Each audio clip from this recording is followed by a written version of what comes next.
a Unitarian Universalist congregation with no geographical boundaries. We believe in cultivating curiosity and transformation that is rooted in profound love. The COVID-19 pandemic has irrevocably shaped how connections are formed in congregations across the United States and the world. The Church of the Larger Fellowship is committed to being a resource within Unitarian Universalism and beyond. From worship to covenant groups, from classes to pastoral care, and from our monthly magazine Quest to our online community hub and our letter writing ministry. We have found ways to build connection and community, even through the screen. We have been a model for ministry on the margins, providing services for isolated Unitarian Universalists, becoming a spiritual lifeline for our members in prison. The CLF supports the ministries of those who hold target identities: Blue, Black Lives of Unitarian Universalism; Trust, Transgender Religious UU Professionals Together; and Drum, Diverse Revolutionary Unitarian Universalist Multicultural Ministries, just to name a few. We know better than anyone how deep and meaningful connections can be formed, even from a distance. Unitarian Universalists have faced many challenges in these times, and we continue to persevere and fight for justice and equity for all people, especially during moments of crisis. We are proud to be a leader in this faith movement, and we invite you to get involved in our ministry. We strive to be a place where anyone from anywhere can find spiritual refuge anytime they need it. Welcome to the Church of the Larger Fellowship.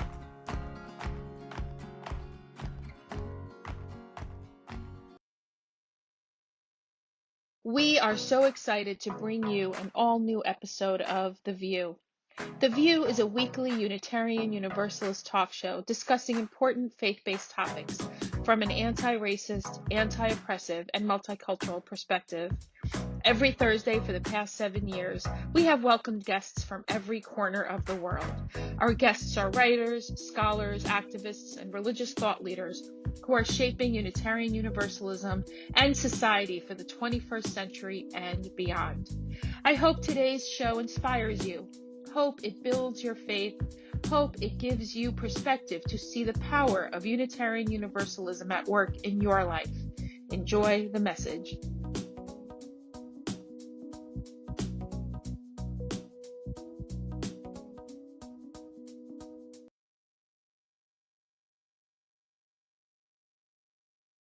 Episode of Voices of Universalism, The VUU. I'm Aisha Hauser, and I am 1/3 of the lead ministry team of the Church of the Larger Fellowship. And I'm super excited that my friend and colleague, Reverend Misha Sanders, will be joining us for the entire hour. Yay! It'll be the two of us, another deep and have fun. I'm so excited. Reverend Misha Sanders is feeling very blessed to be the senior minister at Northwest Unitarian Universalist congregation in beautiful Sandy Springs, Georgia. Of Unitarian Universalism and believe built by the stories we tell ourselves and each. Welcome, Misha. I think this is your first time on The VUU. It is. Hi, Aisha. Thank you for inviting me. I'm super excited. I just hope I don't say anything I regret because, woo, I got a mouth on me sometimes. But thanks for trusting me with this. Oh yes. Well, I have been known to. We even say "fuck" here. I mean, if the Spirit moves us, we are also yeah.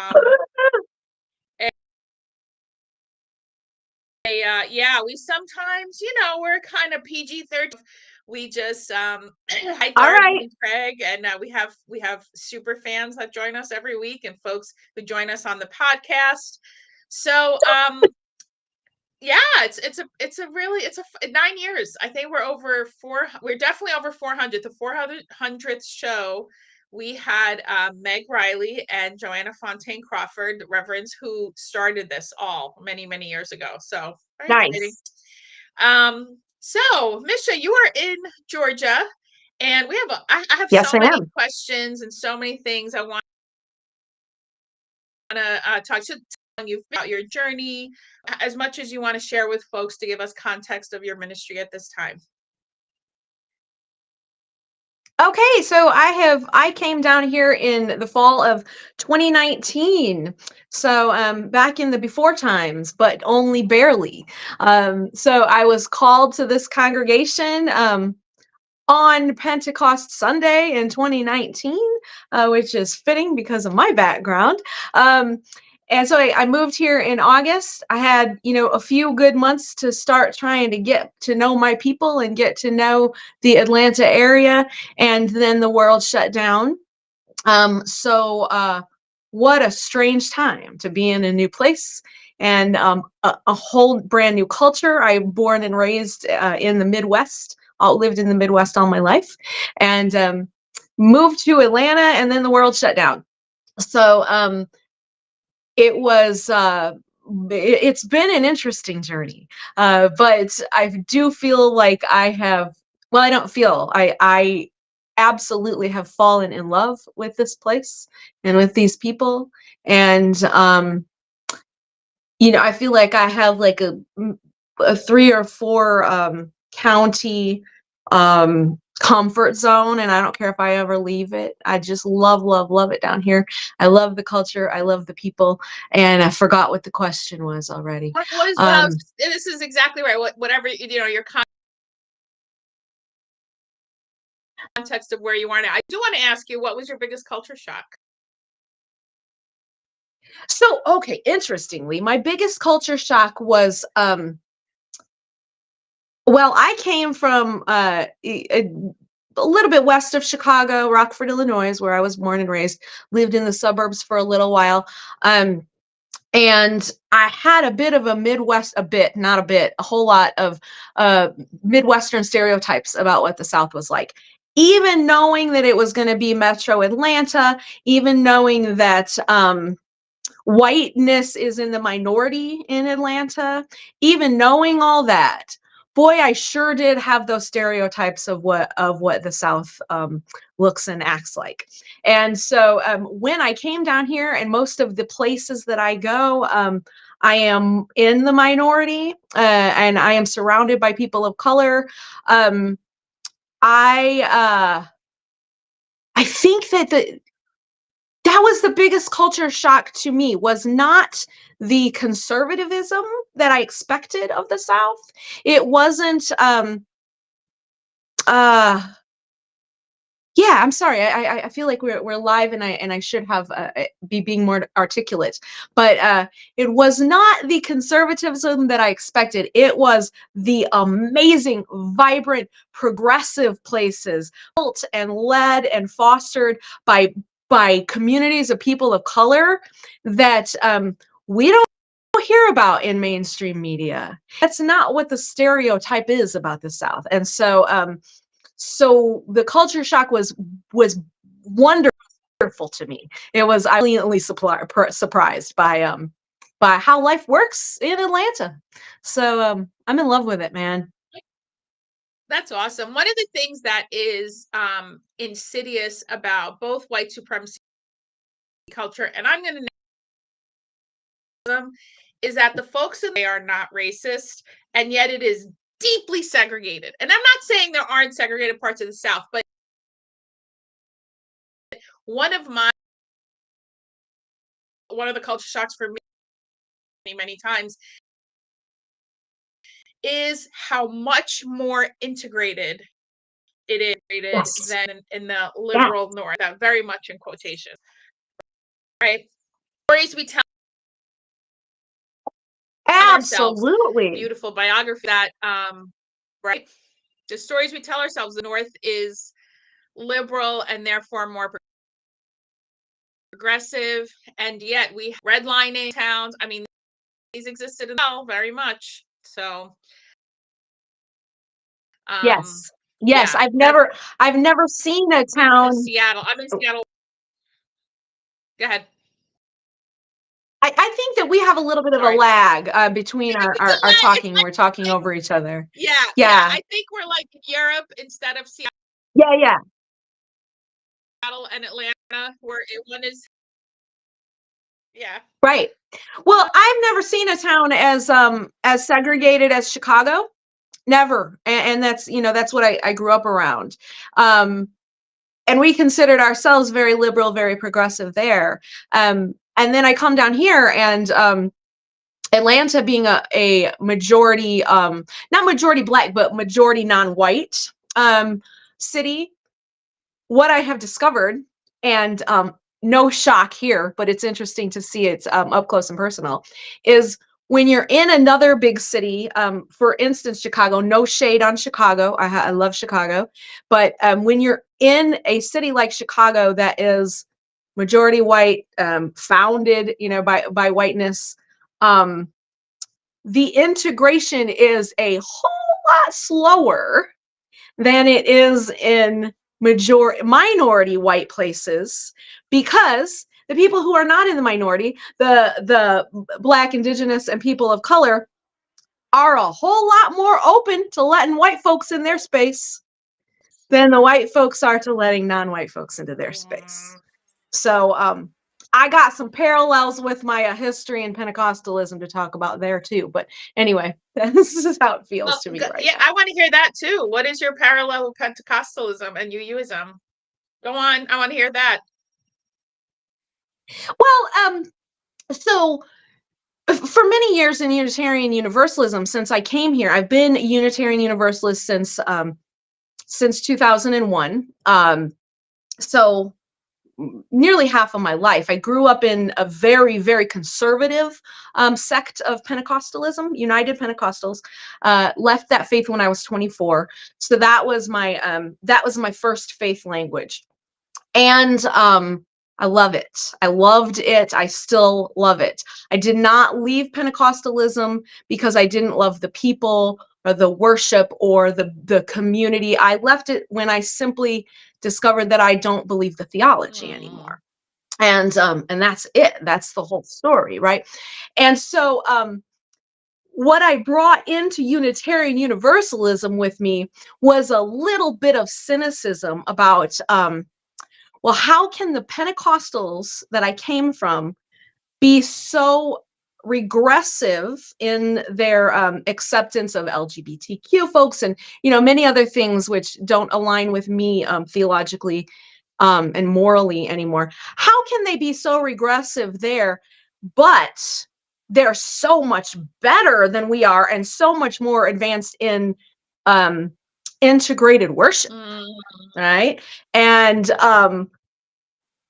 of course, that's because even though United Pentecostalism, which was the denomination that I grew up in, is majority white, Pentecostalism in the United States of America started in Black church. It was founded by Black folks, right? Reverend Seymour and all the folks at the Azusa revival back in the early part of the last century. That was started as Black church, right? And and Unitarianism and Universalism very much started as white church, right? And of course, like I just said about Atlanta versus Chicago, when an organization starts out as majority people of color, they sure do integrate white folks a whole lot easier into their faith and accept and embrace us a whole lot easier than a historically white institution does that for non-white folks. Yeah. You preach a word, because white people don't want to believe that about themselves. The delay, folks on Facebook, delay. I don't know. And I don't. I'm on a computer. White folks have the story liberal. I'm now going to say, look, because Dr. Martin Luther King Jr. letter from a Birmingham jail was clear that conservatives know they, where liberal white folks are, say the thing, say it like, oh no, we're welcoming, we want it, whatever it is, the line about the idea integration, but don't know how to inclusivity, and That's right. is not something. I want to shift for a second to the right, like, because we want you to show up at our. I'm sorry. It's that lag again. Yes, we want you. We very much want you to show up at our churches, Aisha. We want that. But we want you to want to do worship the way we've always done worship. That's the kind of non-white folks we want. Sorry, that's just how I see it. Yeah. Yes. That is nothing to apologize about. Say everything with no apology, because that is the truth. Now we're gonna go really deep. We're gonna just jump. I am now gonna move to what's going on in the humanitarian crisis, atrocity, genocide in Gaza. One of the things that people started saying who are in support of this horror is that, well, if the Palestinians are given rights, they're going to hurt the Jewish people. And thankfully, Ijomo Luo did a long post about this and said that's racist. The idea, if you are in power, and especially Black and brown people wanting equality, means they're going to oppress you. A, you know what you're doing, and B, it's racist. And it's like, no, actually, just the oppressed, the global majority who has been, working to survive, thrive under the violent, extractive, oppressive practices of not die as a result of these systems, and aren't going to have no power over oppression, over what folks are advocating for, having a power with society. And that is, and the micro is the macro, right? We, just as you described, it plays out in congregations, and so you can speak to that with that jumble that I just presented, but it feels all connected. Right. It's all connected, and it's all so very nuanced. And I do feel some compassion for folks like me who are, enculturated in United States culture, who are not Jewish, who are not Palestinian, not Muslim, having an opinion, right? Which we all get to and should have opinions about genocide, right? However, I am in a setting where I'm seeing that nuance every day. My congregation is in Sandy Springs, Georgia, which is a first-ring suburb of Atlanta. And just to get a few, I know we have some Midwest folks here, so this might, if you understand perhaps Chicago better than you do Atlanta, I will say Sandy Springs is to Atlanta what Skokie is to Chicago. It's in not only in geography but also in demographic. And by that, folks who understand that will understand what I'm saying is that we are heavily Jewish. It was Sandy Springs was a white flight suburb. But by white flight in this context, what it really means is Jewish folks who have assimilated to whiteness. I'd like to get back to that eventually as well, from my Irish background. But so my interfaith clergy cluster in Sandy Springs is wonderful. That has been a life-giving group for me since I came down here. And it is mostly rabbis. We have several synagogues, from Reform to conservative, and all kinds of different ways of being Jewish together. So it is more represented. The Jewish faith is highly represented, more so than Christianity. So what we have at our interfaith clusters are a whole bunch of rabbis, one imam, a smattering of progressive Christians and the Unitarian Universalist. So I have gotten to see this from a lot of different angles. And I will tell you that my Jewish colleagues don't agree with each other any more than the rest of the population, right? We have non-Jewish folks and Jewish folks have at least two working definitions of what Zionism means. Wow. And that is fair to notice, because if you are coming from a Jewish perspective that says what Zionism means is we have a right to exist, well, absolutely, nobody disagrees. You know, I'm not going to say nobody. I certainly don't disagree with that, right? So we have several different working definitions of what that means. So this has been a very nuanced, wicked problem, that sometimes I feel I have erred on the side wrongly and regrettably of not saying anything for fear of getting it wrong and hurting someone that I love. So yeah, it's really that's been a really tough thing here. And I recognize that as a Western outsider who's neither Jewish nor Palestinian, it's hard to get it right. And so I think that the only thing to say is genocide's wrong. Yes, Jewish folks, you're right. Y'all have generational trauma around the idea of genocide. People been trying that shit on y'all for millennia, right? I get that. And right now, we as a world community have got to do better for our Palestinian family because they're being wiped out. And that's unconscionable. And breaks our hearts. Yeah.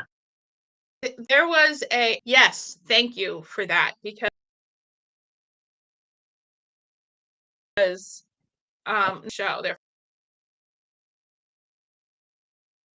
father, their lineage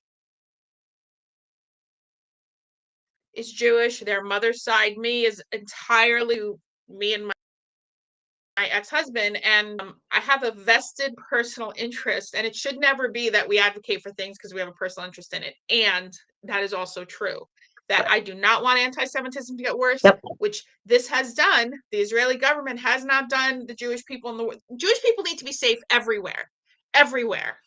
That's I know, understand that's one of the definitions of Zionism, right? Like being safe everywhere, that you need to be. One of the things that happened last weekend is the Jewish government held a celebration and talked about building 15 new settlements in Gaza. So this has nothing, we need to stop with, I'm going to say something that I feel, I'm going to veer off a little bit. This has never had anything to do with Hamas. This has to do with the land grab. So this is political. But this government has used the generational trauma.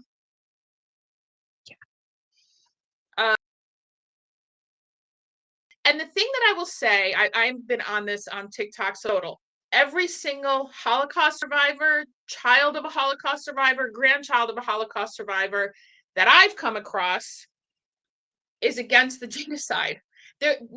Sir Perel might be the only person that I've seen who's a child of Holocaust survivors who is more hedging her bets. But everybody else has been unequivocally against this genocide, has been like, hey, never again means never again for Palestinians as well. So so that's been an interesting thing. So I thank you for speaking on that, because it is grown up being conditioned into a way of thinking as an Egyptian. There's a worldview with that only became challenged because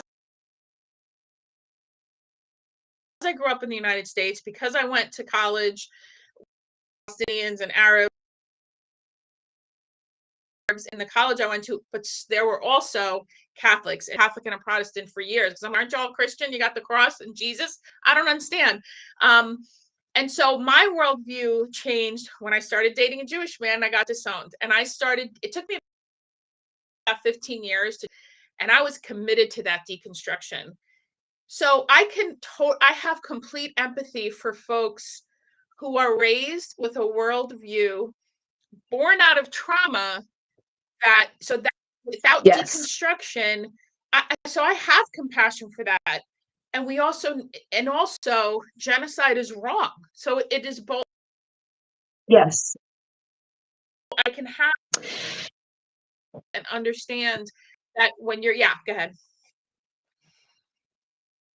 Yeah, no, I completely agree. And I think one of the reasons right now that I have great faith and trust in American Jewish folks being on the right side of this, and that, you know, eventually history will show American Jewish folks being on the right side of this. I have trust and faith that that will happen because of the American history of Jewish folks. Now, I am Irish. I'm almost 100% Irish. 23andMe has told me, and so my people came to this nation not considered and not yet assimilated to whiteness. All right, whiteness, of course, we all know is a construct. Race is a construct completely, right? But it's quite clear. Like when we came here, we were not seen as white. Now, given that we have great light-skinned privilege, it didn't take us very long to assimilate to whiteness. And what my people, the Irish folks, did as we assimilated to whiteness, I think our great sin was we did not reach out and hold the hands and pull others up with us that didn't have quite the light-skinned privilege that we do. So we fully assimilated to whiteness and then acted like we always been there. I don't see that as the history of Jewish American folks. Jewish American folks, some don't even consider themselves white to this day and don't identify that way. Most do. Jewish white American folks have assimilated to whiteness as a whole. I do not see them in the same light that I see my folks. They did not turn their backs on the people. They have lifted people up all along. It was the rabbis that were standing with Dr. King. It has been every movement of equality and lifting other folks up has included huge representation from the Jewish community, because these are not folks that have forgotten that they assimilated to whiteness and that now it is the job to pull other folks up with them. I wish my folks had done the same, but that's why I have great trust that that is what will happen in this time. And I feel like my role is just to show up in these meetings and say, let's do this together. How can I help? Ireland, though, it has been beautiful to watch from now. There are folks in Ireland who are trying to talk to the Irish folks in Boston and being like, what the fuck are you doing? Like, hey, American Irish folks, like, what the fuck? And Ireland itself, I mean, they're calling out Joe Biden. One woman, and maybe her name was Mary Daly, she had a whole speech. I don't even know who she was talking to, maybe the EU. But basically, like, she called Joe Biden Butcher Biden, and she said, your ancestors in Ireland renounce you. I mean, it was go Ireland.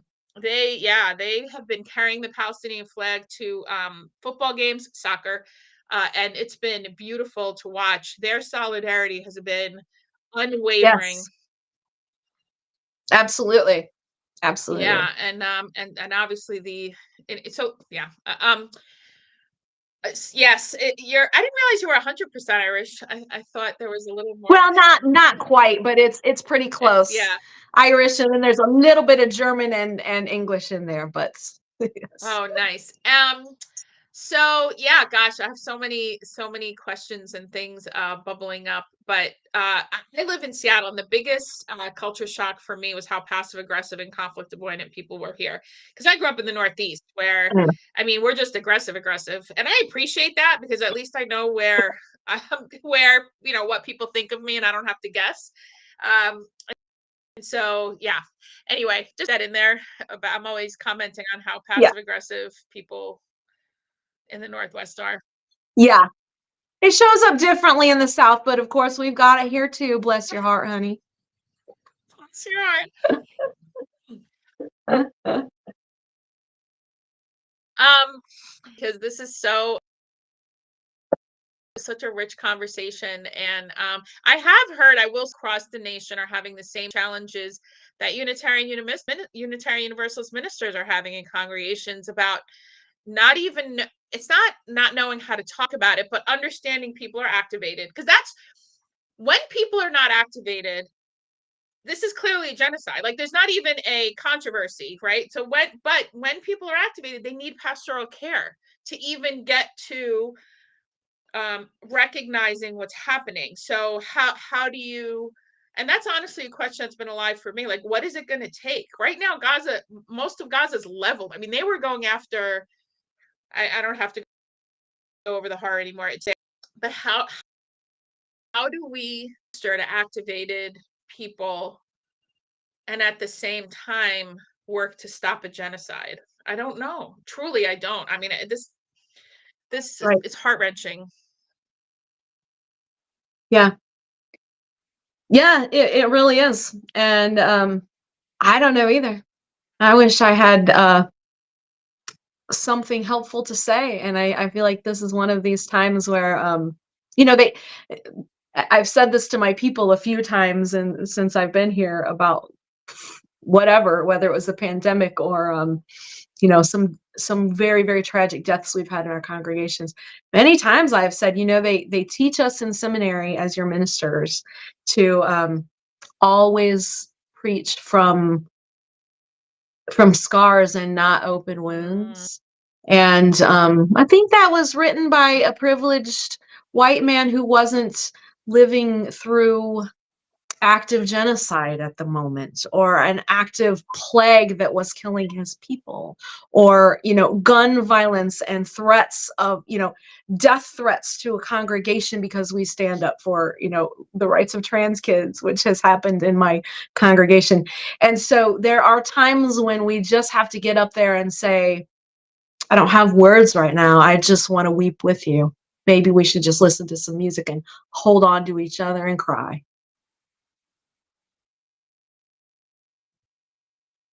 Amen. I would be 1,000 Black pastors who told Joe Biden,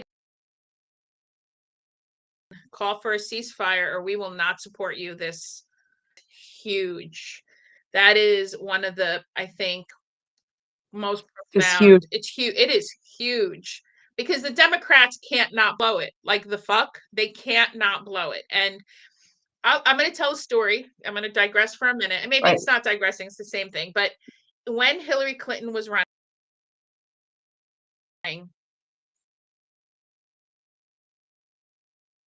our friends say she's a warmonger. She had no problem dropping bombs on Arab, Black, and brown people all over the world, and especially the Middle East. And I would have white women say to me, oh, you have internalized misogyny. Sure, I live in a misogynistic society, and I'm still right. Hillary Clinton, Arabs hate her.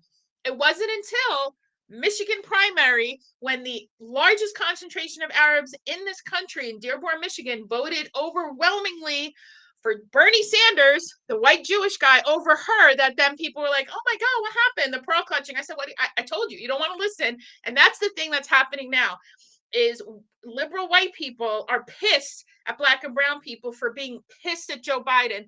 And I'm like, and then somebody on TikTok said, a Black woman said, why are you mad at us? Why do you get mad at the white people who we're doing what we do? Why don't you talk to Mima and Papa and whoever else is voting for Trump? Why don't you talk to them? Why are you mad at us? Okay. Absolutely. Throw that out there, right? Like, but yes, the Preach on. Black preacher, huge thing. And how? So, what are ways Yes. Unitarian Universalism did it with marriage equality? When we, as UUs, organize, we have impact. It's not that we don't. We may be small, but we are mighty. And so the question is, how do we clear that we have not been able to organize in the same way for a ceasefire as we did for marriage equality in my heart. Right. Yeah. Absolutely. And I wonder if, these are just active wonderings in my mind, because I know where the confusion is in my own heart about what my role is. So I wonder if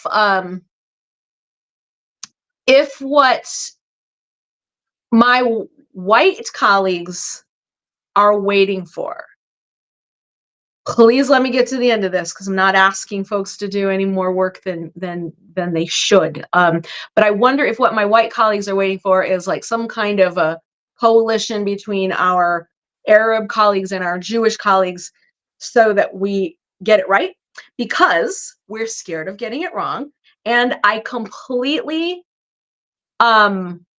I see that the very fact that I'm confused and I don't want to get it wrong and I'm scared of saying the right thing is a vestige of white supremacy culture, right? We've gotten ourselves into this mess. And so when my white congregants, my white friends, my white colleagues, sometimes in caucus space, hallelujah, and sometimes not, which is awful, say things about how, well, we just can't get it right. We don't know what to do. That's because we as white folks have gotten ourselves in this mess. White supremacy culture has put us in a position where, yes, it's hard to know how to do it right.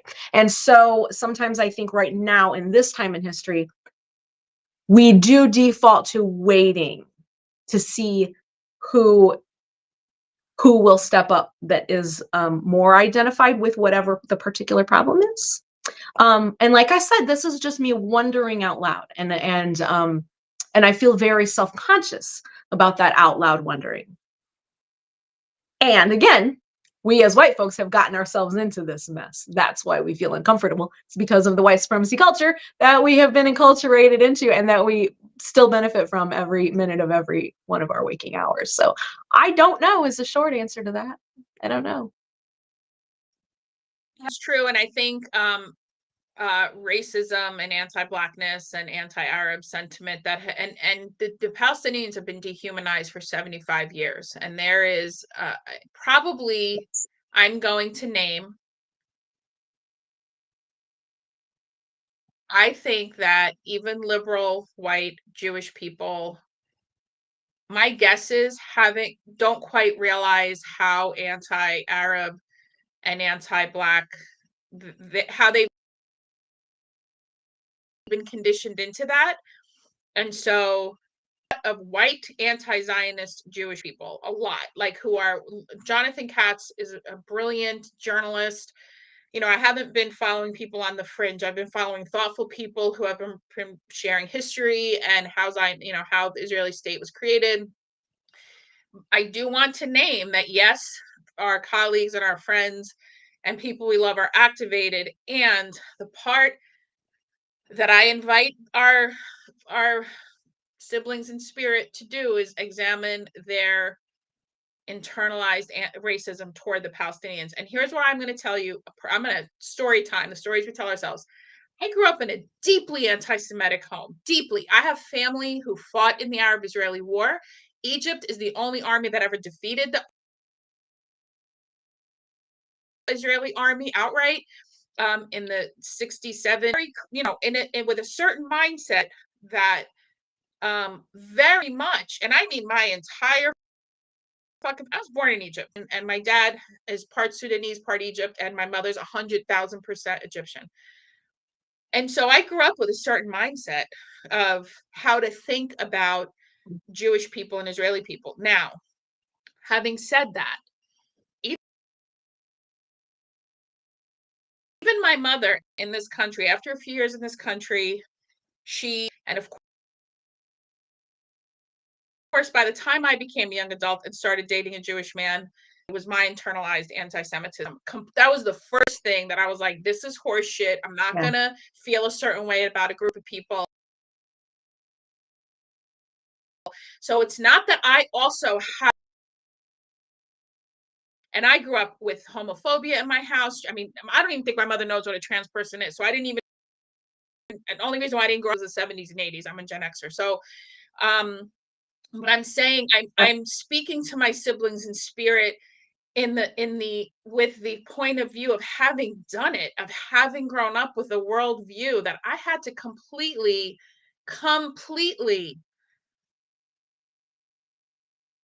let go of. And now my children are, and my mom reowned me 16 years after she left this country, came back to the United States, and adores her only grandchildren who are half Jewish. So I'm naming, so had to deconstruct. And when I have witnessed our colleagues, and now I'm talking about our colleagues, and on Facebook, you know, under anti-Semitism and their fear, there's also been read of, well, almost like there's a reason the Palestinians deserve this. And that is what I'm at. No one has named that. Anti-Arab sentiment seems to be okay. No one's afraid of being called anti-Arab. There's for anti-Arab that somehow the Palestinians deserve. If this is not a war, this is a genocide. There is no both sides here. Anyway, I'm gonna. Yeah. Thank you for going into that. I can't imagine how that must feel for you, and you know, on both sides of your family, and with the people that you love. So so thanks for sharing that. Thank you. Yeah, I just wanted Yeah. to name it because I think a friend of mine who called me about this, he said, "You're a white man, UU minister," and when I was just really upset at, like, I'm like, how come people aren't? I mean, and he said, "Your story is the most powerful because you live this." Like, and I'm not Palestinian, I'm Egyptian. I understand, you know, that and right now all Arabs are Palestinians. Like, we are very clear that are being intentionally eradicated. And so it is not impossible to unlearn, but you have to want to. You have to stop believing the story that's being told, and understand that it's there. And it's hard. Yeah. I don't know how deeply anti-Semitic my family of origin is. My mother's less so because her grandchildren, and I would like to think she's not at all, but I'm not going to make that statement about her. Anyway, you had to because you were Pentecostal and then came to UU. You want to talk about that journey? I did. Yeah, it's interesting the parallels that I was thinking of, you know, when you're telling your story, not racial, but the, you know, growing up in a very anti-LGBTQ household, and now having two kids who are gay and trans, and when you brought it back to how your mother is like just unconditionally loves your kids now, that's what my parents have come around to. So we do have a lot of parallels in our experience, which is a lovely thing.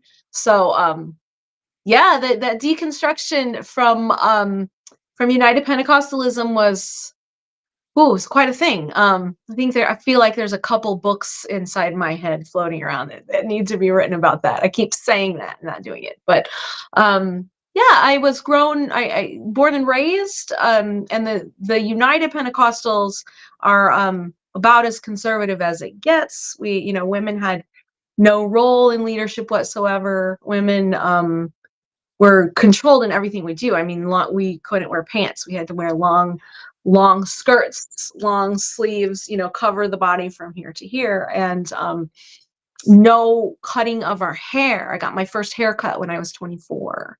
No makeup, no television, no worldly music. Yeah, so that's the world in which I grew up. And like I said before at the beginning, I was all in until I couldn't be anymore, right? Because it's all you know. And especially when you grow up in a tight-knit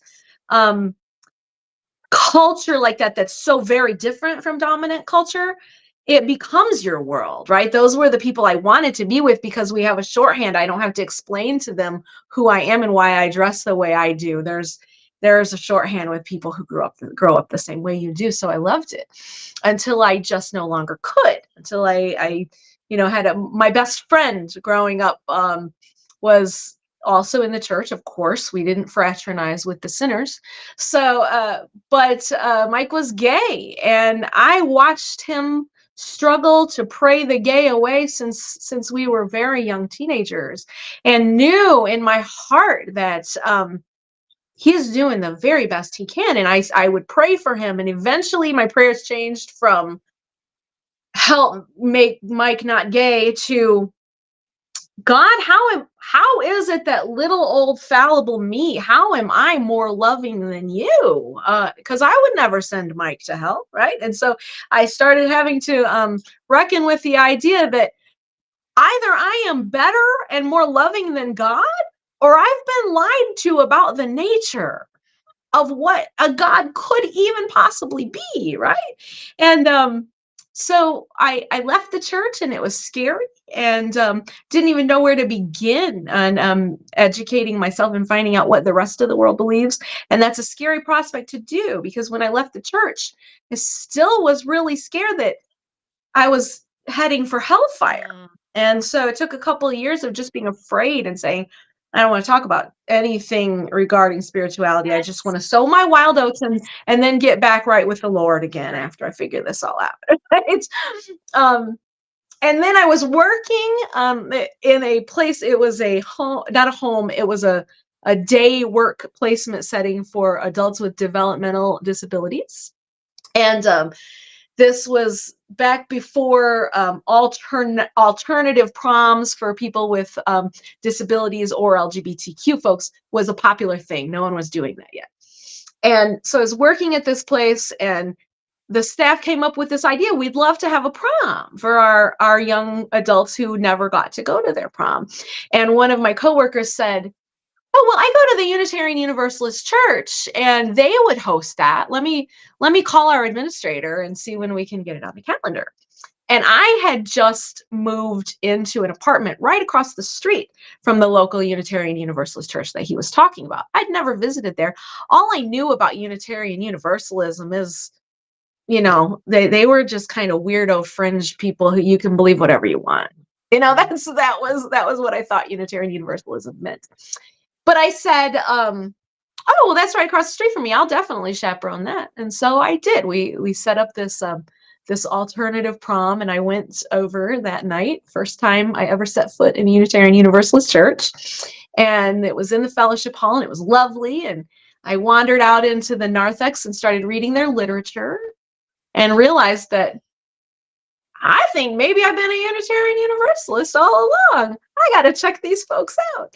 And so I did, and started going every once in a while, didn't commit.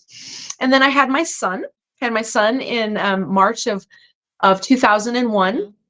Still didn't commit. I took him once in a while, but very, very sporadically. And then 9/11 happened. And my son and I were, he was 6 months old. We were at my parents' house.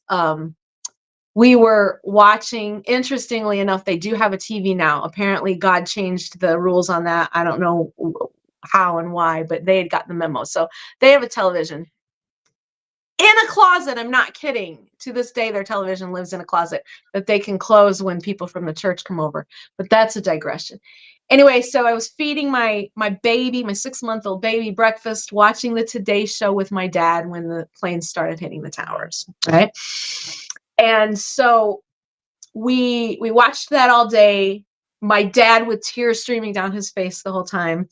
And eventually, at some point in the afternoon, he got up and he said, well, I think I'm going to head over to the church and pray for a while. His United Pentecostal church, the same one that I grew up in, knew everybody. And Aisha, I got to tell you, my first reaction was, I wanted so badly to just pick my baby up and go with him and pray with my dad at church, right? I wanted that, because when the world falls apart, when the towers start crumbling, what you need is your community, right?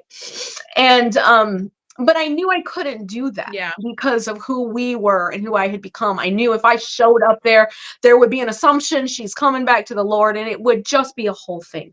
And so I knew that day that I have to raise my baby in beloved community. I gotta get us involved. And so I went to the UU church that Sunday and started trying to figure out how to join and never left.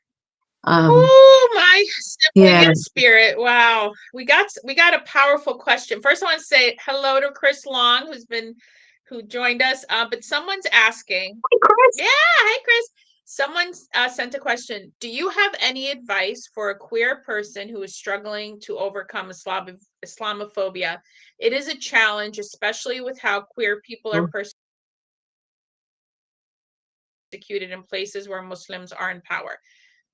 So separate what's going on in Gaza, a genocide, with Islamophobia and the what is very much in the Quran, that there is anti-LGBTQ sentiment, as there is in Christian circles and in Orthodox Jewish places. So at the Abrahamic faiths, or at least that is how the cultures in general, the more conservative interpretations of the Abrahamic faiths, have chosen to be hostile to the LGBTQ community. So first, let's separate, because I think it is absolutely true that Muslim countries are hostile and awful and oppressive to the LGBTQI community. Yes, that doesn't mean we need to stop genocide. We don't advocate for stopping genocide. A. B, this country is trash to the LGBTQIA community. We have 300 anti-trans bills in this country. So I'm asking that I would ask yourself why, and maybe there is anti-American, I don't know, but in other words, Islam is not unique in a two-sized group, Right. as is this country, as is the country we're living in now. I don't know, Misha, what do you want to add to that? Oh, I think you said it well. Absolutely. And I'm in a mindset and have been for a while that I see the seed of almost all of these wicked problems. I see those seeds in white supremacy culture. And what I mean by that is my experience, although of course a step removed, I recognize my role here. My experience isn't with Islam and Islamophobia, but let's look at a parallel, which is the anti-LGBTQ sentiment that has been prevalent in Black church forever and ever, right? And what that has led to, here in Atlanta, it's a great example of it, is a very, very large DL community, down low, Black men who are gay, but only in secret and only in private. It has led to, it's a purity culture thing too, right? It has led to diseases. There's a huge AIDS, HIV problem here.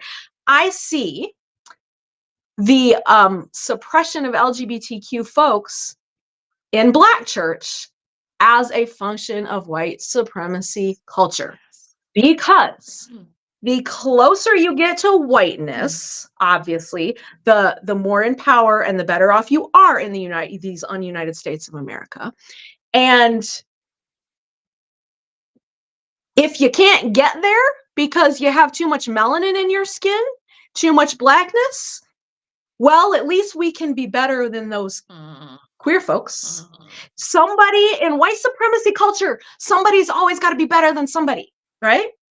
And I don't know how that plays out in world politics with Islamophobia, but I think it certainly still plays a culture in American Islamophobia.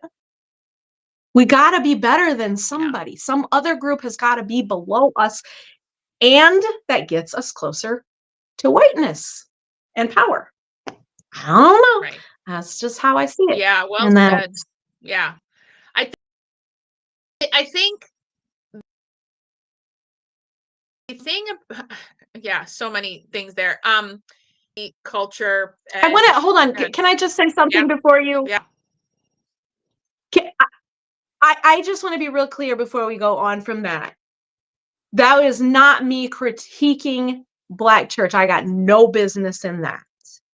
That is how I see those problems that exist that aren't hidden as a function of white supremacy culture. I just wanted to reiterate that that's not me critiquing my siblings in faith who are in Black church, because wow, the beautiful, beautiful strides that are being made toward LGBTQ inclusion. So I appreciate that. Yeah, no, it is hard to have nuanced